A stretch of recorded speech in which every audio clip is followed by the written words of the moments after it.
So friend everyone, target exam में आप सभी का स्वागत है। साथियों देखिए, आज है 1 जून, ठीक है, और यहाँ से क्वेश्चन स्टार्ट है उत्तर प्रदेश पुलिस परीक्षा के लिए। सो वेरी इंपॉर्टेंट है, वीडियो को फुल वॉच करिएगा, बहुत ही मजा आएगा। ठीक है, देखिए यहाँ पे पहला क्वेश्चन है कि दांडी यात्रा की शुरुआत महात्मा गांधी ने कहाँ से की थी। ठीक है, ये क्वेश्चन आपसे पूछा जा रहा था। देखिए, दांडी यात्रा के बारे में आपने सुना होगा, ये काफी इंपॉर्टेंट है और कई बार आपके एग्जाम में पूछे गए। तो फ्रेंड यहाँ पे देखिए राइट ऑप्शन होगा ऑप्शन डी, यानी साबरमती आश्रम में। ठीक है, अब यहाँ पे डेट अगर पूछ ले तो कब शुरू किया गया था, तो यहाँ पे बताना। ठीक है, 12 मार्च, साथियों 12 मार्च 1930 को दांडी मार्च की शुरुआत की थी। और यहाँ पे एक क्वेश्चन और पूछता है यहाँ पे 6 अप्रैल। ठीक है, 6 अप्रैल को क्या हुआ था साथियों, ये बताना। 6 अप्रैल 1930 को, ठीक है, एक आंदोलन प्रारंभ किया गया था जिसका नाम था सविनय अवज्ञा आंदोलन। ठीक है, सविनय अवज्ञा आंदोलन।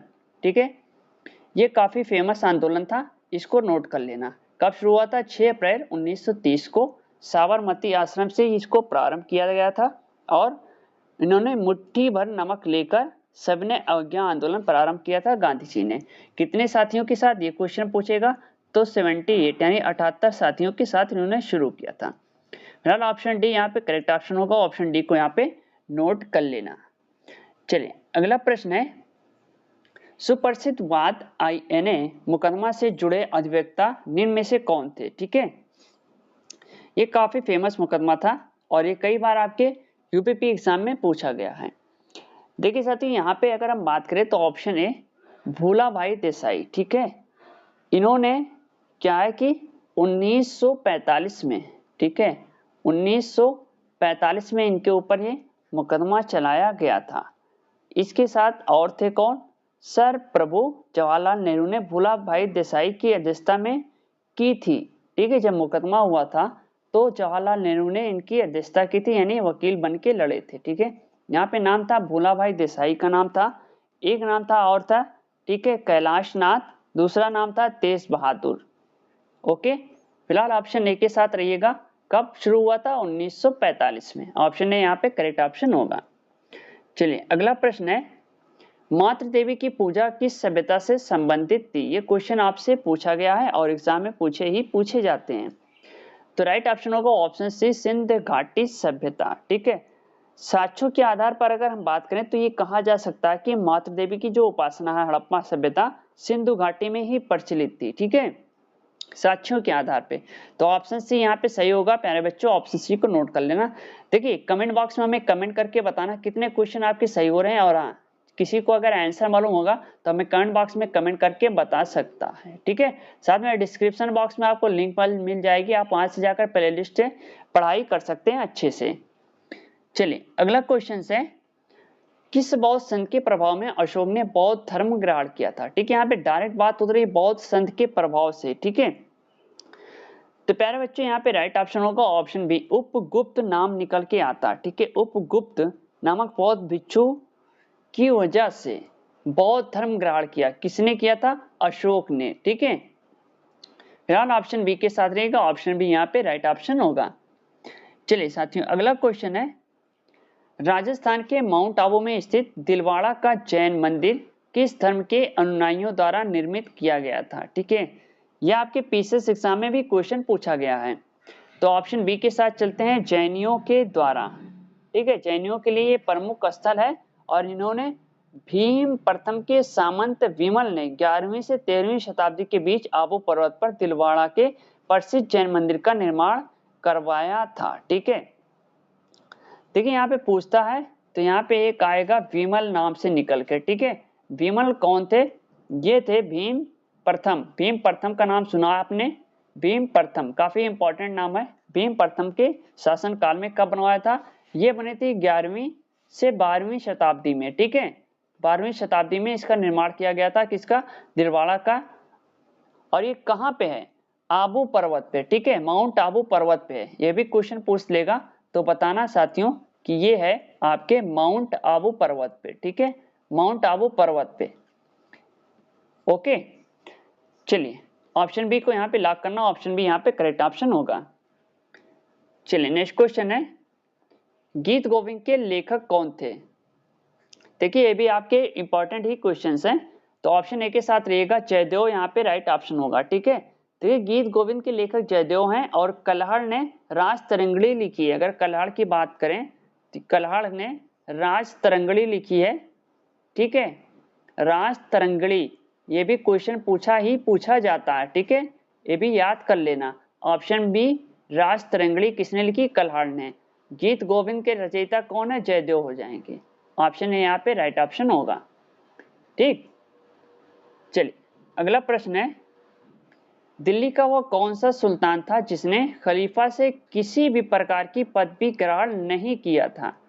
ठीक है, ये क्वेश्चन आपसे पूछा जाएगा। तो राइट ऑप्शन होगा ऑप्शन सी अलाउद्दीन खिलजी। एक नाम निकल के आता। ठीक है, खलीफा की अनुमति लेना इसने आवश्यक नहीं समझा। ठीक है, और ये खुद खलीफा बन गया था, ये कहा जा सकता है। ठीक है, तो ऑप्शन सी यहाँ पे राइट ऑप्शन होगा। चलिए साथियों अगला क्वेश्चन है, विश्व का सबसे बड़ा नदी द्वीप माजुली किस राज्य में स्थित है? तो फ्रेंड्स यहाँ पे राइट ऑप्शन होगा ऑप्शन बी असम में। ठीक है, असम में ब्रह्मपुत्र एवं उसकी सहायक नदियों के निक्षेपण से बना है क्या? माजुली द्वीप। ठीक है, कहाँ पे है? ये असम में है आपके। ऑप्शन बी यहाँ पे राइट ऑप्शन होगा, इसको नोट कर लेना। चलिए नेक्स्ट क्वेश्चन है, पश्चिमी घाट के उत्तरी भाग को किस नाम से जाना जाता है? ये क्वेश्चन आपसे पूछा जाएगा। ठीक है, जब भी आप एग्जाम हॉल में बैठेंगे तो ये क्वेश्चन आपसे रिपीट किया जाएगा। देखिए यहाँ पे राइट ऑप्शन होगा ऑप्शन सी के साथ चलते हैं, कोंकण तट। ठीक है, देखिए उत्तरी भाग को कोंकण तट कहते हैं और इसके नीचे कन्नड़ तथा मालाबार तट स्थित है। ठीक है, फिलहाल ऑप्शन सी के साथ रहेगा, ऑप्शन सी यहाँ पे करेक्ट ऑप्शन होगा। देखिए नोट करते चलिएगा, काफी इंपॉर्टेंट है और ज्यादा दिन आपके बचे नहीं। ठीक है, ये मान के चलिए आपके 35 डेज ही बचे हुए हैं एग्जाम के। ओके, 21 से आपके 24 या 25 जून या फिर जुलाई में। ठीक है, संभवतः जुलाई में आपका एग्जाम हो सकता है। चलिए अगला क्वेश्चन है, किस प्रजाति के वृक्ष नीलगिरी में समान रूप से मिलते हैं? ये क्वेश्चन आपसे पूछा गया है साथियों। तो साथियों यहाँ पे राइट ऑप्शन होगा ऑप्शन सी के साथ चलेंगे, यूकेलिप्टिस। ठीक है, यहाँ पे यूकेलिप्टिस काफी इंपॉर्टेंट है और नीलगिरी में प्राकृतिक घास भूमि झाड़ियां आदि, और इसके अलावा क्या है यहाँ पे यूकेलिप्टिस जैसे वृक्ष भी पाए जाते हैं। तो ये ऑप्शन सी यहाँ पे राइट ऑप्शन होगा, ऑप्शन सी यहाँ पे करेक्ट ऑप्शन हो जाएगा। चलिए साथियों अगला क्वेश्चन है और आपकी स्क्रीन के सामने है, इनमें से कौन लोकतांत्रिक व्यवस्था के लिए अपरिहार्य है? ठीक है, तो ऑप्शन डी के साथ चलेंगे, सभी यानी स्वतंत्र और निष्पक्ष चुनाव कराना, अवसर की समानता, अधिकारों की सुरक्षा। ठीक है, काफी इंपॉर्टेंट है। फिलहाल ऑप्शन डी के साथ रहेगा, तीनों ऑप्शन यहाँ पे सही हो रहे हैं। नोट करते चलिएगा, वेरी इंपॉर्टेंट क्वेश्चन है आपके एग्जाम के हिसाब से। चलिए साथियों अगला प्रश्न है, भारत के संविधान में मौलिक अधिकार हैं? देखिए साथियों यहाँ पे राइट ऑप्शन होगा ऑप्शन ए के साथ, यानी मूल संविधान के एक भाग के रूप में। देखिए मौलिक अधिकार में सबसे पहले कितने थे? 7 मौलिक अधिकार थे। ठीक है, उसके बाद कितने बचे हैं? प्रेजेंट टाइम में 6 मौलिक अधिकार बचे हैं। यहाँ पे एक अधिकार था संपत्ति का अधिकार। ठीक है, संपत्ति का अधिकार, इसको क्या किया था? इसको कर दिया गया है कानूनी अधिकार। ठीक है, अब इसको क्या है? कानूनी अधिकार बना दिया गया है। ठीक है, कानूनी अधिकार इसको क्या है साथियों? बना दिया गया है। अब ये हट गया है तो कितने बचे? 6। चलिए अगला क्वेश्चन है और आपसे पूछा जा रहा है, भारतीय संविधान के किस अनुच्छेद द्वारा ये शर्त लगाई गई है कि राष्ट्र के नीति निर्देशक सिद्धांत किसी न्यायालय द्वारा लागू या वाद योग्य नहीं होंगे? ठीक है, ये भी क्वेश्चन आपसे पूछे गए हैं। तो फ्रेंड्स यहाँ पे राइट ऑप्शन होगा ऑप्शन सी के साथ चलता है, आर्टिकल 37 अनुच्छेद 37 के बारे में अगर हम बात करते हैं तो। ठीक है, यहाँ पे संविधान में ये उल्लिखित है, राज्य के नीति निर्देशक सिद्धांतों को वाद आयोग बताता है। ठीक है, किसके जरिए? आर्टिकल 37, ऑप्शन सी यहाँ पे राइट ऑप्शन होगा। चलिए अगला प्रश्न है, भारत के संविधान के अंतर्गत नीति निर्देशक सिद्धांत का मुख्य उद्देश्य क्या है? ठीक है, ये भी क्वेश्चन आपसे पूछे गए हैं। तो फ्रेंड यहाँ पे राइट ऑप्शन होगा ऑप्शन ए, ठीक है, लोक कल्याणकारी राज्य की स्थापना करना, ये आपके डीपीएसपी यानी नीति निर्देशक सिद्धांत के अंतर्गत आते हैं। ऑप्शन ए यहाँ पे राइट ऑप्शन होगा। ऑप्शन ए को यहाँ पे नोट कर लेना, ठीक है।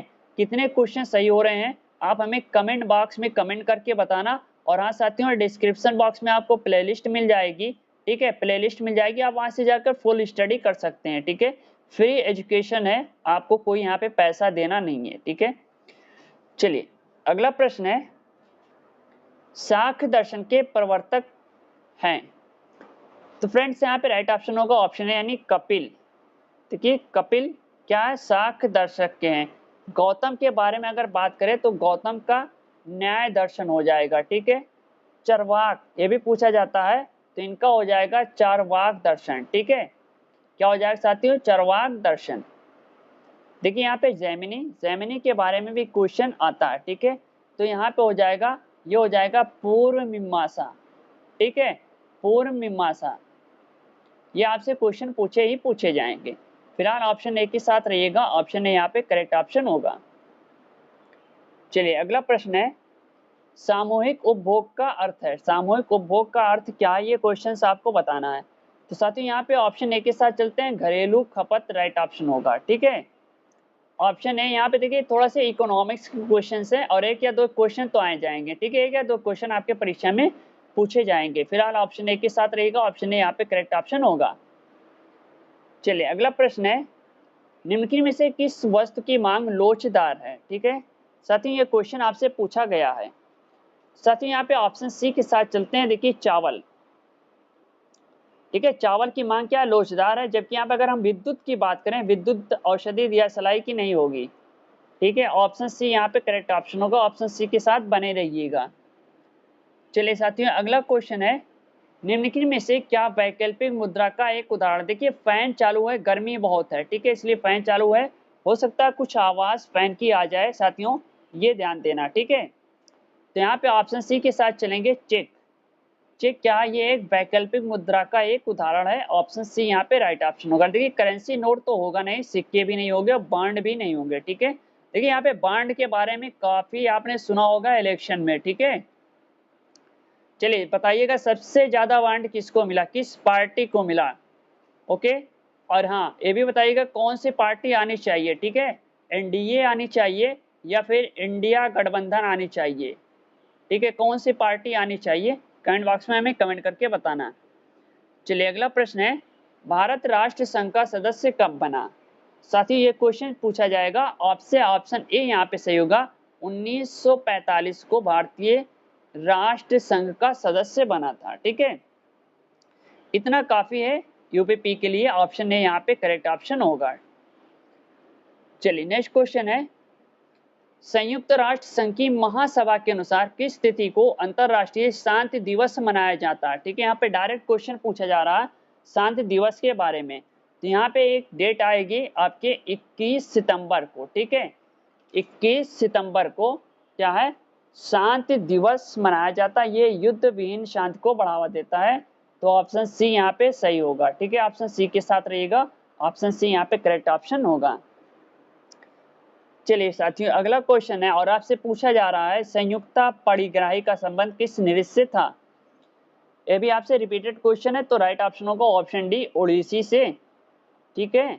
और इनको पद्मश्री दिया गया था 1975 ईस्वी में, ये भी इंपॉर्टेंट है, ऑप्शन डी यहाँ पे राइट ऑप्शन होगा। चलिए अगला प्रश्न है, रंग वर्धनता किस प्रकार का रोग है। तो फ्रेंड्स यहाँ पे देखिए राइट ऑप्शन होगा ऑप्शन सी, अनुवांशिक है, यानी ये जेनेटिक्स है। जेनेटिक्स मतलब क्या है कि ये एक पीढ़ी से दूसरी पीढ़ी में जाते हैं, ठीक है, यानी यहाँ से ये क्या है सेकंड पीढ़ी में भी ये चले जाएंगे, ठीक है, इसी को कहते हैं अनुवांशिकता। तो ऑप्शन सी के साथ रहेगा, ऑप्शन सी यहाँ पे करेक्ट ऑप्शन होगा। चलिए अगला क्वेश्चन है फ्रेंड, बेरी बेरी रोग भोजन में किस विटामिन की कमी के कारण होता है। साथियों यहाँ पे राइट ऑप्शन होगा ऑप्शन बी, विटामिन बी6 के बारे में यहाँ पे बात की गई है, ठीक है, इसको कहते हैं पायरिडॉक्सिन और इसको कहते हैं साइनोकोबालामिन, ओके, ऑप्शन बी यहाँ पे राइट ऑप्शन होगा। चलिए अगला प्रश्न है, विटामिन बी6 का रासायनिक नाम क्या है। तो राइट ऑप्शन होगा ऑप्शन बी, पैराडॉक्सिन यहाँ पे राइट ऑप्शन होगा। ऑप्शन बी को यहाँ पे नोट कर लेना, काफी इंपॉर्टेंट है। चलिए नेक्स्ट क्वेश्चन है, निम्नलिखित में से आम्लक का तद्भव शब्द कौन सा होगा। देखिए यहाँ पे आंवला का आंवला होगा, ठीक है, ये तद्भव शब्द होगा। आपके एग्जाम में ये क्वेश्चन पूछे जाते हैं। यहाँ से हिंदी के क्वेश्चन स्टार्ट है तो सो वेरी इंपॉर्टेंट हो जाएंगे। ऑप्शन डी के साथ रहेगा, ऑप्शन डी यहाँ पे राइट ऑप्शन होगा। देखिए यहाँ पे एक क्वेश्चन और पूछा गया है, अदार्शिका का हो जाएगा आपका, ये हो जाएगा आपका आरसी, ठीक है, आरसी तद्भव शब्द होगा। आम्र का क्या हो जाएगा साथियों, आम्र का हो जाएगा आम, आम्र का आम तत्व हो जाएगा। अपाक का क्या हो जाएगा, अपाक का आवा हो जाएगा, ठीक है, क्या हो जाएगा साथियों, अपाक का आवा तद्भव शब्द हो जाएगा। चलिए नेक्स्ट क्वेश्चन है, निम्नलिखित में से तकदीर शब्द कैसा है। देखिए साथियों तकदीर शब्द तो आपका अरबी हो, ठीक है, तत्सम तो नहीं है, फारसी भी नहीं होगा, तद्भव भी नहीं होगा, ठीक है, ये कैसा शब्द है, ये एक अरबी शब्द है और ऑप्शन डी के साथ रहिएगा। कितने क्वेश्चन आपके सही हो रहे हैं आप हमें कमेंट बॉक्स में कमेंट कर देना, ठीक है, 25 सही होंगे। और वीडियो को 3 से 4 बार वॉच करिएगा, तभी मजा आएगा पढ़ाई करने में, ठीक है। चलिए अगला क्वेश्चन है, धीरे चलो में अव्यय का कौन सा प्रकार है। यह क्वेश्चन आपसे पूछा गया है। तो साथियों यहाँ पे ऑप्शन है यानी क्रिया विशेषण। देखिए धीरे चलो में क्रिया विशेषण अव्यय है, यानी जो शब्द क्रिया के अर्थ में विशिष्टता प्रकट करते हैं उन्हें क्या कहेंगे, क्रिया विशेषण कहते हैं, ठीक है। फिलहाल ऑप्शन ए के साथ रहिए, ऑप्शन ए यहाँ पे करेक्ट ऑप्शन होगा। चलिए अगला प्रश्न है, निम्नलिखित में से कौन सा शब्द कालवाचक क्रिया विशेषण है। तो ये साथियों क्वेश्चन आपसे पूछे गए हैं, तो राइट ऑप्शन होगा ऑप्शन सी आज।